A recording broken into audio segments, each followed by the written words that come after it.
अस्सलाम वालेकुम everyone, welcome back to the another video. आज की वीडियो के अंदर हम 9th क्लास के कंप्यूटर की न्यू बुक के चैप्टर नंबर 1 के शॉर्ट क्वेश्चन करेंगे। लास्ट वीडियो में हमने 1 से 5 तक कर लिए थे। आज हम 6 से ऑनवर्ड 10 तक करेंगे। तो सबसे पहले हम देख लेते हैं क्वेश्चन नंबर 6 जो है वो हमारे पास है। What is the von Neumann computer architecture, lists its key components.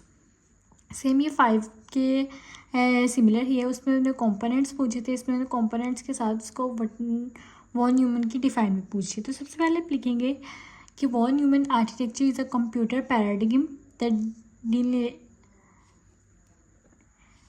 that delineates a system. This is a model called a von Neumann model.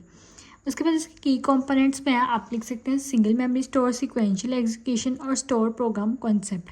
ये भी लिख सकते हैं। अगर इसके अलावा वैसे आपके पास जो ऑप्शन है उसमें आप यहाँ पे लिख सकते हैं हमारे पास जैसे लिखा हुआ है memory, CPU, input devices, output devices.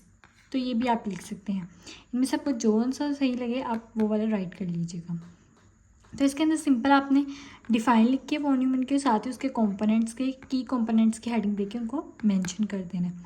अगर आप चाहते हैं कि थोड़ा ओवरस्टैंडिंग आउटस्टैंडिंग में इसको लेके जाना चाहिए तो साथ साथ आप मेमोरी, सीपीयू, इनपुट और आउटपुट डिवाइसेस को एक एक लाइन में डिफाइन कर दें। लाइक जैसे input devices are use to take input from users और output devices are use to show output to users.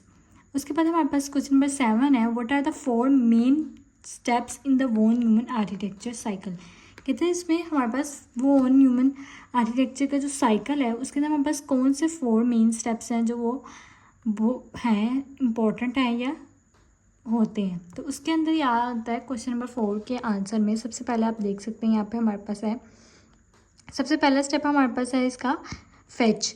अब फेच हमारे पास क्या होता है, the control unit fetch the instruction from memory using the program computer.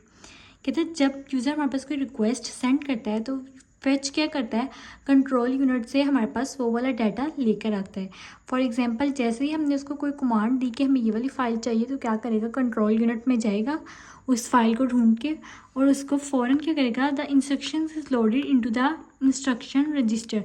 फिर जो हमारे पास एक इंस्ट्रक्शन रजिस्टर होता है ना उसके अंदर उस डाटा को लोड कर देगा। फिर हमारे पास सेकेंड स्टेप में आता है डी कोड।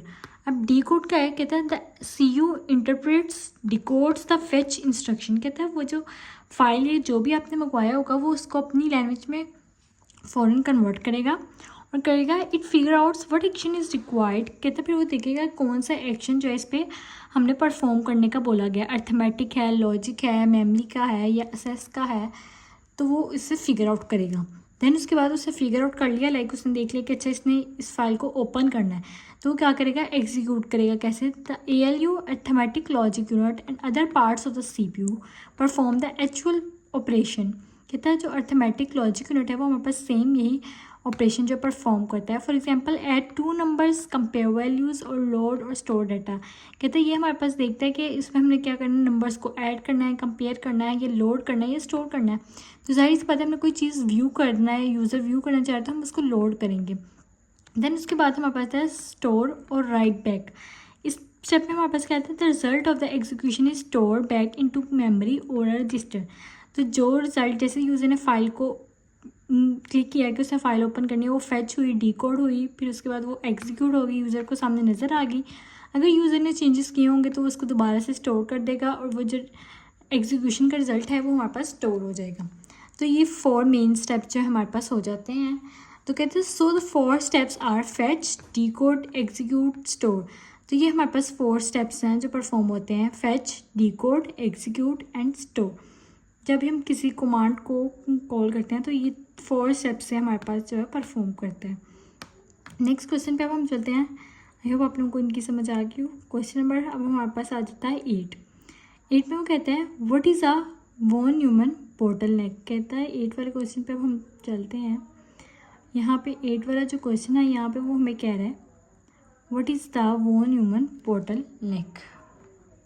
ठीक, कहते हैं the von Neumann bottleneck occurs when a single memory area limits the CPU ability to are data quickly. कहते हैं ये उस वक्त तक हमारे पास अकर होता है जब एक सिंगल मेमोरी है जो वो लिमिट कर देती है CPU की एबिलिटी को कि वो जो है रिट्राइव नहीं कर सकता इंस्ट्रक्शंस को और डाटा को क्विकली, ठीक है।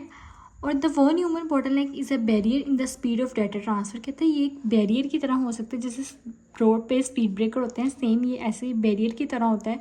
ये जो डाटा के दरम्यान में डाटा ट्रांसफ़र की स्पीड होती है उसको ये जो है कंट्रोल करने या स्लो करने में हेल्प आउट करता है। कहते हैं बिटवीन अ कंप्यूटर CPU, कहता है कंप्यूटर के CPU के दरम्यान में और मेमोरी के दरम्यान में जो स्पीड होती है ये उसको कंट्रोल करने या उसको हैंडल करने में हमारी मदद करता है। नेक्स्ट क्वेश्चन हमारे पास आ जाता है, what is the key advantages of the von Neumann architecture. कहता है हमारे पास जो वॉन न्यूमन है उसका की एडवांटेजेस क्या है, ठीक है। तो यहाँ पे सबसे पहले हमारे पास आता है सिंप्लीफाइड डिज़ाइन। कहते हैं by combining instructions and data into a single memory area, ठीक है। कहते हैं इसमें हमारे पास क्या होता है, जो इंस्ट्रक्शंस है और डाटा है ना वो एक ही मेमोरी के अंदर सारा कुछ हमने कवर कर दिया एक ही एरिया के अंदर, ठीक है। तो ये सिंप्लीफाइड डिज़ाइन, इसका डिज़ाइन सिंपल ही है, बहुत अच्छे से ऑर्गेनाइज्ड है। उसके बाद हमारे पास आता है फ्लेक्सिबिलिटी। कहते हैं programs can be easily change by changing a memory contents. कहता है अगर इसके अंदर में कोई चीज़ चेंज करनी है तो हम ईजिली चेंज कर सकते हैं बाय क्या करके, मेमोरी कंटेंट्स के अंदर चेंजेस करके। तो ये इसके दो हमारे पास की एडवांटेजेस बता दिए, simplified design, flexibility.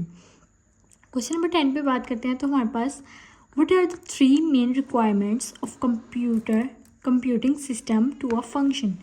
Question number 10 के अंदर वो कह रहा है, कहता है हमारे पास कौन सी मेन रिक्वायरमेंट्स है कंप्यूटिंग सिस्टम में फंक्शन को परफॉर्म करने के लिए। तो कहता है computer system is a structured set of hardware. कहता है ये स्ट्रक्चर है किसका, set of hardware and software components का, जिसके अंदर हमारे पास हार्डवेयर चीज़ें भी होती हैं और सॉफ्टवेयर भी होती हैं। लाइक हार्डवेयर हमारे पास कीबोर्ड आ गया, माउस आ गया, मॉनिटर आ गया, CPU आ गया, और सॉफ्टवेयर में हमारे पास आ जाते हैं, इसके अंदर विंडो आ जाती है, then different kind of softwares भी होते हैं जो हम इनको यूज़ करते हैं। तो कहते हैं specially design for data processing and the performance of various operation.